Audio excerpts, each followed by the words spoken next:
एक बार गौतम बुद्ध और उनके शिष्य बैठे हुए थे। तभी उनके एक शिष्य आनंद ने पूछा कि तथागत हम अपने क्रोध को कैसे अपने नियंत्रण में कर सकते हैं। बुद्ध ने कहा, इसके लिए मैं तुम्हें एक कहानी सुनाता हूँ। तुम्हें आसानी से इसका जवाब मिल जाएगा और तुम सभी अपने क्रोध को नियंत्रित करना सीख जाओगे। एक औरत थी, वह बहुत गुस्सा करती रहती थी। हर वक्त वह क्रोध में ही घूमती और यदि कोई उससे कुछ कह देता तो उससे झगड़ा करने लगती थी। और जब उसका क्रोध शांत होता तो वह सोचती कि उसने यह क्या कर दिया। उसके इस स्वभाव से उसके घरवाले और आसपास के सभी लोग परेशान हो गए थे। वह औरत खुद भी इससे परेशान थी। वह हमेशा सोचती कि ऐसा क्या करूं कि मेरे क्रोध मेरे नियंत्रण में आ सके, क्योंकि वह भी यह समझ चुकी थी कि उसके इस गुस्सैल स्वभाव के कारण अब कोई उसे पसंद नहीं कर रहा है। उसका हर किसी से झगड़ा करना, गाली देना, सब लोग उस औरत से चिढ़ने लगे थे। एक दिन वह एक पेड़ के नीचे बैठे यह सब सोच ही रही थी कि वहां से एक साधु गुजरते हैं। वह हमेशा सोचती कि ऐसा क्या करूं कि मेरे क्रोध नियंत्रण में आ सके। वह उस औरत को उदास देख पूछते हैं कि क्या हुआ पुत्री, तुम उदास क्यों हो। वह औरत उस साधु को सभी बातें बता देती है और कहती है कि मैं क्या करूं, मुझे समझ में नहीं आ रहा है। अब तो मेरे इस स्वभाव के कारण मेरे घर में हर वक्त कलेश लगा ही रहता है। साधु उस औरत की बात को सुन बहुत ध्यान से सुनते हैं और उस पर विचार करते हैं। कुछ देर बाद वह उस औरत को एक दवाई की शीशी निकाल कर देते हैं और कहते हैं कि यह दवाई लो, यह बेहद खास दवाई है। अब से जब भी तुम्हें क्रोध आए तो इस दवाई की 4 बूंद अपने जीभ पर 10 मिनट तक कुछ मत बोलना। ध्यान रहे, यदि तुमने 10 मिनट के अंदर कुछ कहा तो यह दवाई का असर नहीं होगा और तुम अपने क्रोध को नियंत्रण नहीं कर पाओगे। और यह कहकर वह साधु वहां से चले जाते हैं। वह औरत साधु द्वारा कहे नियम अनुसार जब उसे क्रोध आता या वह किसी से झगड़ा करने जाती, तुरंत उस दवाई की 4 बूंद को अपने जीभ पर रख लेती और 10 मिनट तक चुपचाप रहती। उसने यह काम 15 दिन तक लगातार किया। ऐसा करने से उसका क्रोध वश में हो गया। 15 दिन बाद जब वापिस वह साधु उस पेड़ के पास से वापिस जा रहे थे, वह औरत वहीं बैठ उनकी प्रतीक्षा कर रही थी। तभी साधु को देखकर वह तुरंत उनके चरणों में गिर गई और बोली कि महाराज, आपका धन्यवाद जो आपने मुझे यह उपाय बताया। अब मेरा क्रोध बहुत कम हो गया है और जब आता है तो मैं आसानी से उस पर नियंत्रण कर लेती हूँ, जिसके कारण मेरे घर में अब खुशी और शांति का माहौल बना रहता है। आपका धन्यवाद। साधु उस औरत की बात को सुनकर मुस्कुराते हैं और कहते हैं कि मैंने कुछ नहीं किया है। उस शीशी में कोई दवाई नहीं थी, बल्कि उसमें तो केवल साधारण पानी की बूंदें थी। तुम्हारा क्रोध को नियंत्रित हो सका उस कारण केवल तुम्हारा मौन होना था। यदि कभी भी हद से ज्यादा क्रोध आता है तो उस समय चुप हो जाए, क्योंकि अक्सर गुस्से में कहे बात हमारे रिश्तों को खराब कर देता है। इसलिए उस समय चुप होकर उस जगह से हट जाना चाहिए। यह कहकर साधु चले जाते हैं और महात्मा बुद्ध इस कहानी को समाप्त करके अपने शिष्यों से कहते हैं कि गुस्सा पर काबू केवल आपके चुप रहने से ही किया जा सकता है, क्योंकि गुस्से में अधिक बोलना सिर्फ झगड़ा और अशांति को लाता है।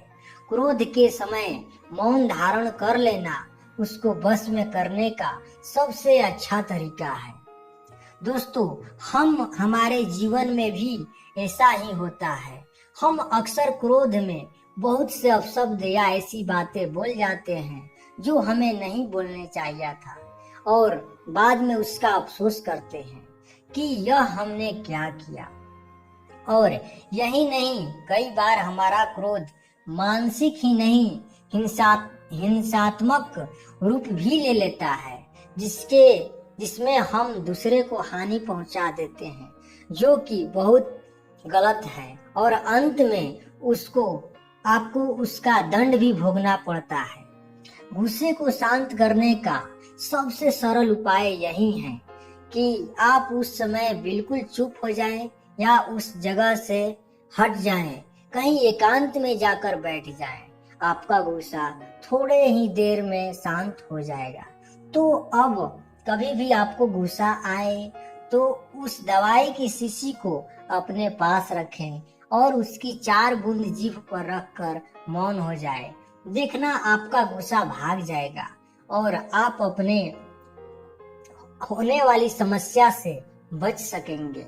दोस्तों, इस तरह हमने अपने उद्देश्य के बारे में सोचा है कि आप इस धरती पर क्यों आए हैं। क्या आपने कभी ये जानने की कोशिश की कि आपके इस धरती पर आने का भी कोई न कोई उद्देश्य जरूर होगा? क्या आपने कभी इस उद्देश्य के बारे में सोचा है? क्या आपने कभी ये जानने की कोशिश की है कि हम धरती पर आपके आने का उद्देश्य क्या हो सकता है? अगर आप जानना है कि आपके इस दुनिया में आने का उद्देश्य क्या है, तो जैसे जैसे आपको इसमें वीडियो में आगे बढ़ते जाएंगे, आप जान पाएंगे कि आप इस धरती पर आने का उद्देश्य क्या है। ऐसी बहुत सी चीज है जिसके लिए हम इस दुनिया में आए हैं। आइए तो हम चलते हैं उस बात को जानने की कगार पर। बहुत सीधी सी बात है, इस दुनिया में हर व्यक्ति सिर्फ एक उद्देश्य के साथ जन्म लेता है, वह है सफलता। हम सभी सफलता प्राप्त करने के लिए ही इस दुनिया में आए हैं। सफलता प्राप्त करना हमारा उद्देश्य है, हमारा अधिकार है, और सफलता प्राप्त करना हमारा परम कर्तव्य भी है। और सबसे बड़ा सवाल यह है कि किस फील्ड में हमें सफलता मिल सकती है, ऐसा क्या करें जो हमें सफलता दिला सके। कोई ऐसा उपाय है जो कि हमें सफलता की ओर ले जाए, या कोई ऐसी जादुई शक्ति है जो हमें सफलता दिला सके? जी नहीं, सफलता वो नहीं जिसे पाने के लिए लोग हम पर थोप देते हैं, जबरदस्ती करते हैं, बल्कि सफलता वह है जो हम चाहते हैं, जो हम पाना चाहते हैं, जो हमें अच्छा लगे, जो हमारा मन चाहे, दिल चाहे, जिस चीज को पाकर हमें खुशी मिले, आनंद मिले, वह सफलता है। जो आपको खुशी दे। हमेशा याद रखे दोस्तों, आपको कभी भी दूसरे के कहे अनुसार या उनके बताए हुए रास्ते पर खुशी नहीं मिलेगी, बल्कि आपको खुशी तब मिलेगी जो आप चाहते हैं वह करके मिलेगी। यदि आप सच में सफल होना चाहते हैं तो आपको आपकी मंजिल तक चलना होगा, चाहे उस समय कोई आपका साथ दे या न दे, या कोई विरोध करे आपको आगे बढ़ने से, कितना ही क्यों न रोके, आपको आगे बढ़ना है, आपको वो करना है जिस मंजिल पर चलकर आपको सफलता मिलेगी। आपको एक बार अपने दिल की सुननी है, यह जानना है कि आपका मन क्या कहता है। अगर आपका मन चाहता है आप गाना गाए, या शायद आपका मन करता है फुटबॉल खेलने के लिए कहता है, शायद आपका दिल बहुत कुछ करने को कहता है, लेकिन आप अपने परिवार के कहने पर डॉक्टर या इंजीनियर कर रहे हैं। आपका दिल चाहता है आप फुटबॉलर बने, लेकिन आप परिवार के कहने पर कुछ और कर रहे हैं। यह सच्चाई है। हम अपने दिल के कहे अनुसार नहीं करते हैं। कुछ लोग कहते हैं डॉक्टर बन जा, कुछ कहते हैं वकील बन जा, कुछ लोग कहते हैं टीचर बन जा, ये कर वो कर। हम उसी रास्ते पर चलने भी लगते हैं, यह सोचकर कि वह लड़का उस क्षेत्र में अच्छा कमा रहा है। भले ही हमें उस क्षेत्र के बारे में कुछ ज्ञान न हो तो भी हम उसमें घुस जाते हैं। तो यह सब क्या है? क्या यह आपके मन का है? नहीं, मुझे नहीं लगता यह आपके मन का है। एक बार अपने दिल पर हाथ रखकर खुद से पूछिए कि आपका दिल क्या चाहता है। आपको जवाब मिलना शुरू हो जाएगा कि आप किस क्षेत्र में माहिर हैं, उसका जवाब मिल जाएगा। आप किस क्षेत्र में टॉप कर सकते हैं, उसका जवाब मिल जाएगा। क्योंकि यदि आप अगर अपने मन पसंद कार्यों को नहीं करेंगे तो आपको सफलता नहीं मिलेगी। दोस्तों, यह मुमकिन नहीं है कि और अगर आपको सफलता मिल भी गई तो वह खुशी नहीं मिलेगी जो आपको खुशी मिलनी चाहिए था, क्योंकि आपका उस क्षेत्र में कोई इंटरेस्ट ही नहीं है, मन ही नहीं है। बस आप उसे कर रहे हैं। अगर आपको चीज पसंद नहीं, वह काम पसंद नहीं, तो आपको खुशी नहीं मिलेगी।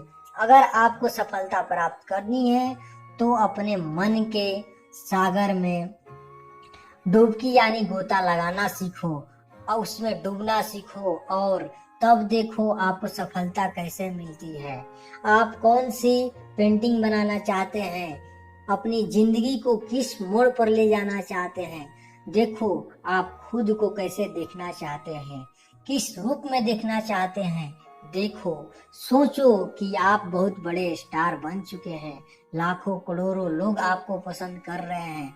सोचो कि आप एक बड़े व्यापारी बन गए हैं और लाखों करोड़ों लोगों के सामने स्पीच दे रहे हैं। यह तो एक सपना हो गया जो आपने देखा था। अब इसी को हकीकत में देखो कि आप क्या कर रहे हैं, क्या करते आ रहे हैं। आप एक ऐसी रेस में भाग रहे हैं जहां आपका कोई चांस ही नहीं है। अपने डिजायर, अपने मन के सपने को आईने के सामने रख कर तो देखो, फिर आपको बिल्कुल साफ दिख जाएगा कि आप क्या चाहते हैं। आईना क्योंकि कभी झूठ नहीं बोलता है और न ही कोई शंका पैदा करता है, जो जैसा है वैसे ही दिखाता है। आईना कभी गलत नहीं होता, आपका मन दिल कभी भी गलत नहीं होता।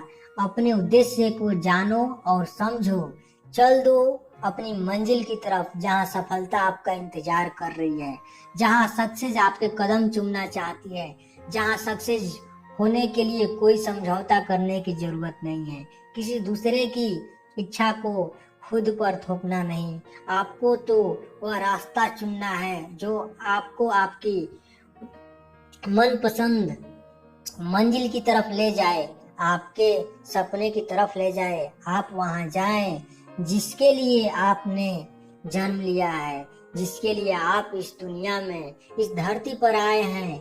अगर सफलता को प्राप्त करना है तो उठो, जागो और चल दो अपनी मंजिल की ओर। तब तक हार मत मानो जब तक कि सफलता आपके कदम न चूमने लगे। जब तक आप सफल नहीं हो जाते, आगे बढ़ो अपने सपने की तरफ, न कि दूसरे के थोपे गए सपनों की तरफ आगे बढ़ो। क्या आप जानते हैं सफल और असफल व्यक्ति, सक्सेस और फेलियर पर्सनालिटी में सबसे बड़ी समानता क्या होती है और सबसे बड़ी असमानता क्या होती है? दोनों में जो समानता होती है वह है कि सपने दोनों देखते हैं, लेकिन सबसे बड़ी असमानता यह होती है कि सफल व्यक्ति अपने सपने को हकीकत में बदलने के लिए सफलता की तरफ एक कदम बढ़ाता है। उसके लिए वह लड़ता है, दिन रात एक कर देता है, वह अपने सपनों के पाने के लिए। जबकि एक असफल व्यक्ति दूसरे के सपनों को बोझ लेकर चलता है और उसी को पूरा करने में लगा रहता है। उदाहरण के लिए, असफल व्यक्ति किसी के कहने पर भी वहां जाओ, खूब पैसा है, उस क्षेत्र में जाओ, वह बिना उस बारे में जाने उस फील्ड में घुस जाता है और बाद में पछतावा करता है कि उसमें बिना जाने उस क्षेत्र में नहीं घुसना चाहिए था। वहीं जो सफल व्यक्ति है वह प्लानिंग करता है, योजना बनाता है, ब्लूप्रिंट बनाता है, उसे किस क्षेत्र में जाना चाहिए, उसमें अवसर है या नहीं है, या कितना कंपटीशन है, यह जानने की पहले कोशिश करता है। एक बात को हमेशा याद रखिए, आपके मन के चुने कार्य को करने के लिए, सपने को पूरा करने के लिए एक कदम बढ़ाना पड़ता है, तभी सफलता मिलती है और तभी हमारा इस दुनिया में आना सफल होता है। अपने जीवन में एक उद्देश्य को पहचानो और उसे पूरा करने के लिए एक कदम बढ़ाओ। हजारों लोग आएंगे, चले गए, हजारों लोग आए और चले गए, कुछ अपना नाम अमर कर गए, कुछ लोग खाली हाथ चले गए, कुछ लोग मिट्टी में मिल गए, कुछ लोग मिट्टी के मिलने के कगार पर हैं। आपने क्या किया यह सोचिए कि आप इस दुनिया में क्यों आए हैं। तो चलिए दोस्तों, अगर इस कहानी से आपको कुछ सीखने को मिला होगा